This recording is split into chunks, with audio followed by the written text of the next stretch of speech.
Certo, vamos direto ao ponto. Hoje, a gente vai fazer uma análise aprofundada dos textos na visão espírita, explorando um roteiro fascinante para curar aquela velha angústia existencial moderna. A ideia é destrinchar textos bem profundos que misturam a psicologia analítica, focando ali nos conceitos junguianos, com a filosofia espírita, principalmente com base nos escritos de Joana de Ângeles e Emmanuel. É literalmente uma jornada incrível que sai lá da raiz do desespero humano, passa pela nossa própria cura interna e chega, no fim das contas, na transformação de todo o planeta. Então, bora lá!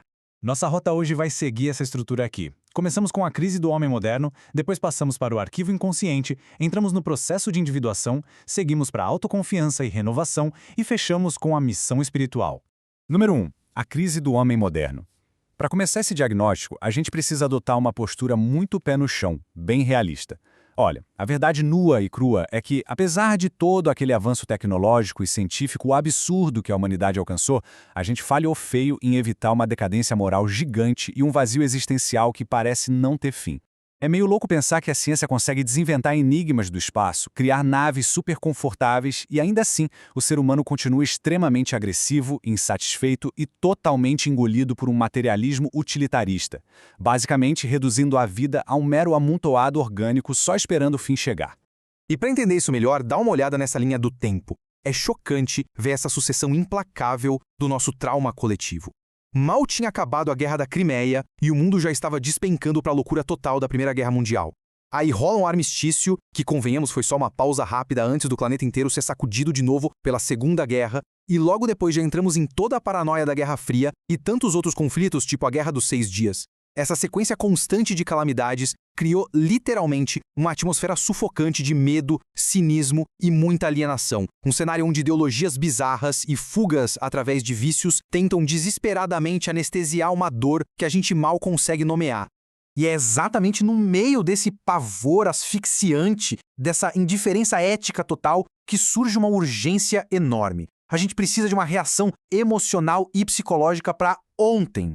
A humanidade necessita resgatar urgentemente a sua identidade cósmica. Essa é a solução definitiva para conseguir superar de vez essas ilusões destrutivas do mundo material. Somente indo buscar aqueles valores sublimes que estão ali meio que dormindo, soterrados no nosso íntimo, é que se torna possível encarar a vida de frente e realmente triunfar. Seção 2. O arquivo inconsciente. Bom, para curar essa angústia toda, o primeiro passo é entender como a nossa própria psique funciona. E já adianto, o indivíduo é absurdamente complexo, passando muito, mas muito longe de ser só uma página em branco quando nasce. Essa citação é absolutamente reveladora, um verdadeiro divisor de águas.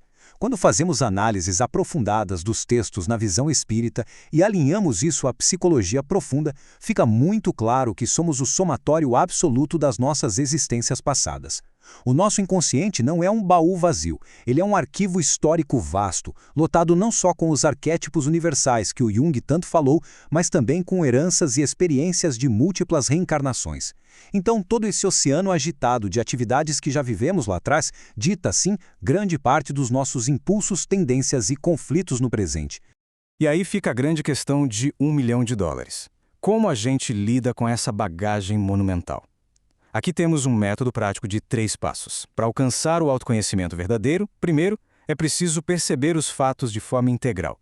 Segundo, a gente tem que examinar a nossa própria mente de um jeito imparcial, tirando todo o peso do autojulgamento, da acusação ou até de uma autopiedade exagerada. E terceiro, focar em compreender as raízes profundas dos problemas. Requer muita presença e honestidade largar o fardo da autopunição. Se não rolar essa neutralidade, a gente só vai ficar acumulando informação superficial em vez de alcançar uma cura real e duradoura. Seção 3. O processo de individuação.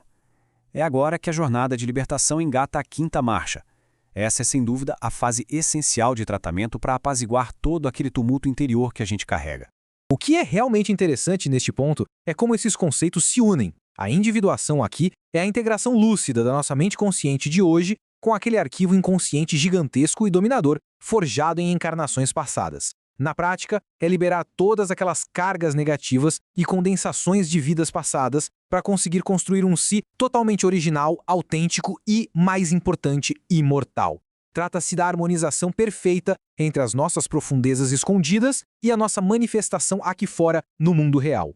O grande perigo, e é o que a gente vê acontecer o tempo todo, é tentar copiar modelos e ídolos que a sociedade e a mídia jogam na nossa cara. Mas a real é que quando se tenta imitar o outro, a verdadeira identidade é completamente destruída. O trabalho psicológico genuíno exige abraçar características profundamente pessoais e intransferíveis. Cada criatura tem uma estrutura psicológica única. Tentar ser só mais uma cópia nesses festivais de ilusão do mundo não vai gerar nada além de muito tormento. A verdadeira paz mora exatamente na descoberta daquela riqueza infinita e singular que é a nossa herança divina interior.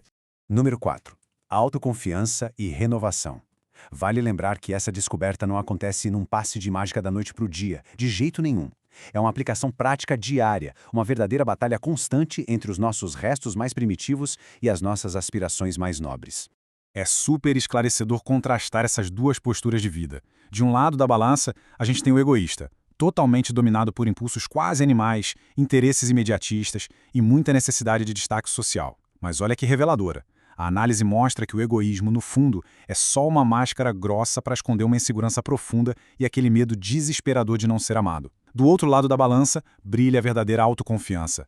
Quem chega nesse nível aceita a própria vulnerabilidade numa boa, foca total no crescimento interno e, principalmente, se dá o direito de errar. A pessoa não cai na armadilha de ficar se punindo brutalmente. Ela simplesmente reconhece a falha, aprende com ela e tenta de novo com um firme propósito de acertar na próxima. Nossa, essa reflexão muda tudo. Essa mudança de paradigma é um marco monumental. Pensa bem, não faz o menor sentido ficar cobrando que a sociedade mude magicamente se a lição de casa não for feita antes, internamente. O ser humano precisa se enxergar como uma única célula que faz parte de um organismo gigantesco e vivo. Se essa célula estiver doente, o conjunto inteiro sente. A verdadeira transformação joga fora aquelas expectativas infantis de que o mundo vai melhorar sozinho e foca de verdade na disciplina de olhar para dentro. É curar a si mesmo para só depois conseguir curar o todo. Seção 5. A missão espiritual. E quando essas vitórias internas finalmente começam a criar raiz, o tom da nossa jornada se eleva bastante. Aqui, a gente sai do cenário estritamente individual e começa a ver a metamorfose que engatilha, no fim da linha, uma profunda mudança planetária. Os textos de Emmanuel usam umas metáforas que são simplesmente espetaculares. Ele deixa claríssimo que a humanidade atual, pelo menos mentalmente falando, ainda é como uma floresta sombria infestada de feras. Do mesmo jeito que o planeta já foi dominado por aqueles animais pré-históricos brutais, o nosso pensamento coletivo atual ainda está lotado de monstros enormes de energia mental. A gente ainda tem que encarar diariamente os mamutes da ignorância, os megatérios da usura, os iguanodontes da vaidade gigante e os dinossauros cruéis da vingança. São justamente essas forças mentais densas que criam uma espécie de teto escuro sufocando a Terra. E adivinha? Somos nós que precisamos abater tudo isso, internamente, um por um. Só que existe uma luz enorme no fim desse túnel. Quando rola o despertar para essa vida imortal e a compreensão da justiça maior, conseguimos finalmente rasgar esse teto sombrio. Quem acorda e consegue dominar essas trevas internas vira um autêntico ponto de luz radiante no meio de um nevoeiro super denso. Essa consciência que despertou começa a produzir e emitir forças profundas e constantes de regeneração. O mecanismo é exatamente esse. O indivíduo realiza o seu próprio processo de individuação e, a partir dele, a Terra inteira começa a ser preparada e iluminada para o nosso grande destino cósmico. O que nos traz, inevitavelmente, a essa reflexão final absurdamente profunda. Como o despertar de uma única consciência pode transformar o destino coletivo de todo o nosso planeta? A resposta, depois de tudo que vimos, é que a cura não vai cair do céu através de milagres externos. Ela vem da coragem de integrar toda a nossa herança do passado com a luz do presente. Cada ser humano que se purifica vira uma alavanca divina ajudando a elevar todo o globo. É uma responsabilidade gigante, com certeza, mas é, acima de tudo, um convite maravilhoso para descobrirmos o imenso poder de transformação que está guardado bem aí, dentro de cada mente humana. Fica a reflexão.